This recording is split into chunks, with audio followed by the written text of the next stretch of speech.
I see myself talking to him like friends, like we're friends. Like friends. Oh. From Tonto Dike's reconciliation testimony, let's check if what she wants is reconciliation for co-parenting or she wants to go back to husband's house. Students, are you ready for this lecture? I'm giving this testimony on behalf of a 10-year-old boy. So as a mother, I saw when he gave me back his prayer points, I read it. Number 1, school; 2, football. They're just different things. And he got to number 6. And my son wrote, God, I want the embassy to release my passport. Now that's where the story comes. So you see, I have always told my son that his passport was with one embassy. I'd never told him the whole truth, or I've never even told him the truth at all. And the truth was that the passport was with his father. And I and his father had been in a 10-year-long toxic demonic battle. And it's been public. I don't know who is here who doesn't know about that battle. It is worldwide. It's tornado. So, yes. So, I sat him down and I told him, okay, when he told me, I saw it and I just sighed and I said, oh God. Well, I left it. I didn't think much about it. Church, exactly 2 days later. How would you shout? How would you shout? Now, this testimony is the first period, the first week of the 21 days prayer, fasting and prayer. And it was the week of early answers. 2 days later, his father reached out to me and said, I want to give you every document this boy needs, every document that you left with me. And for some reason, the Holy Spirit just told me, he's real, he's serious, believe him. And I just took it and I believed him. And he asked a series of questions, and that question led me to know that it was time for me to talk to my son about who his father was. And the truth is, I tell you, before me, you, and God, I have never spoken a word, whether it was a bad word, whether it was a good word, about my son's father to him. I have never spoken about a man or nothing. In fact, he doesn't even know anything. So I sat him down one day and I told him, I said, have you ever wondered where your dad is? He said, yes, I have. I've just never asked you because I don't know. I just feel like you would not want to talk about it. And I said, oh, okay. And I sat him down. I said, okay, I'm very sorry, but what I'm going to say might really hurt you a little bit. He said, Mommy, say, talk. He just kept pushing me. He was eating, actually, very nonchalant.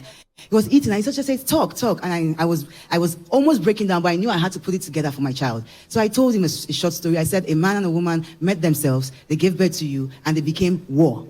And he was like...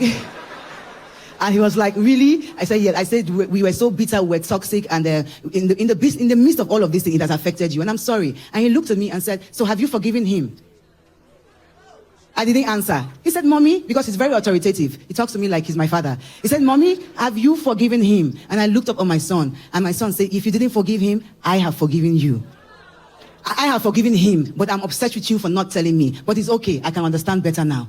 And church, I mean, I'm telling you that this is 10 years. 10 years of war. 10 years of public shame. 10 years without a boy knowing his father. 10 years of lack of love. 10 years of bitterness, of hatred, everything just dissolved in front of my child. And I found my child holding my hands because I was crying. He held my hands and I was just praying for his father. I prayed for that man. You don't understand, because I mean, presidents and ex-presidents have interfered. I said no. All right, students, are you ready for this lecture? Okay, from that testimony, personally, that testimony does not make sense. If you claim you have given your life to Christ, you have repented, you now have forgiving spirits. This testimony is not supposed to come up again. Why? You stop the man access to his child. So if you are now born again, you don't need to pray. You go because you're already born again. Now to collect phone, church for now. No verse for everything. Yeah. Now you cannot have access to your son. It's as simple as that. Because you are the one who sees the child.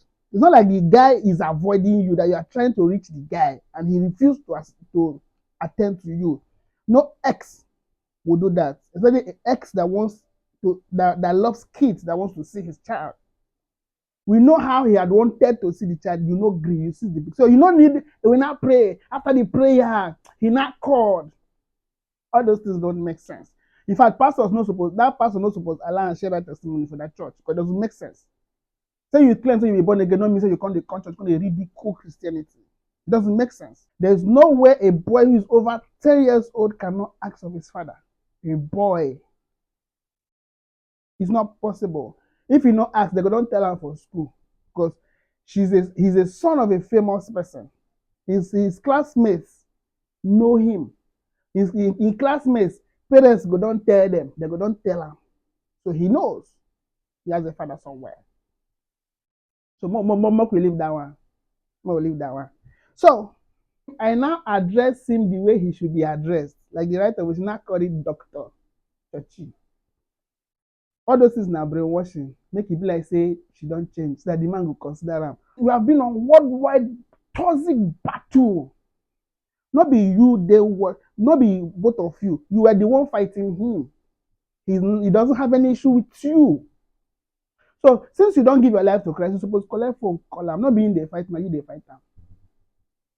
That after the prayer, he now called. That testimony does not make sense. Okay, that he now called that he wanted to give you everything that belongs to the son. All this testimony are rubbish. Because you could have used your phone to call him, he will still give you. You don't need to pray. That means you have not changed. Now stunt you they play. Because if you have changed, you will call. All this is na eye make it be like say don't they go church. Make it be like say you don't born again. If you don't born again, you go call person. You don't need to do another fast make the person call you. Because now you cut off from the person. You will call the person. So for those of you who are telling me, she said she just want to cooperate, she's not going back. I analyze testimony for you. I analyze testimony for you. 10 years without love. 10 years. But she go dey hang out for the pikin neck. Or the child have not known his father for 10 years. His father for now you hold the pikin. The papa no leave am. Now you carry him, change his name. So all these things don't make sense. When I prayed for him, I prayed for my son. I began to pray for his father. I began to pray for his father. Because so that church go to say, oh, this is my eye service. Eye service. I see myself talking to him like friends. We are talking like friends. I'm talking now. Actually, they do that testimony. Now, what's in my head with this? I see myself talking to him like friends, like we're friends. Oh, like friends. Oh, they will. God gave me 10 years. God gave me 10. You think God give me? Now you say you want to reconcile, make it a cooperate. What if concern God gave you 10 years? That is okay, that 10 years you have lost. God has given you back the 10 years of love, 10 years of marriage, or and understand. After everything, you can't hype the pastor. Papa, is the prayer that are praying for me. Papa, is the prayer. They're supposed to warn them. You know, they share testimony again. But fortunately, it works in the favor of the church. It makes the church more famous, more popular, it gives the church publicity.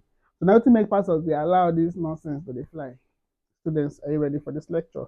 Now, from what I have explained so far, does that testimony sound like reconciliation for co-parenting or reconciliation for going back to husband's house? Students, are you ready for this lecture? My name is Uncle Baba. I am your uncle.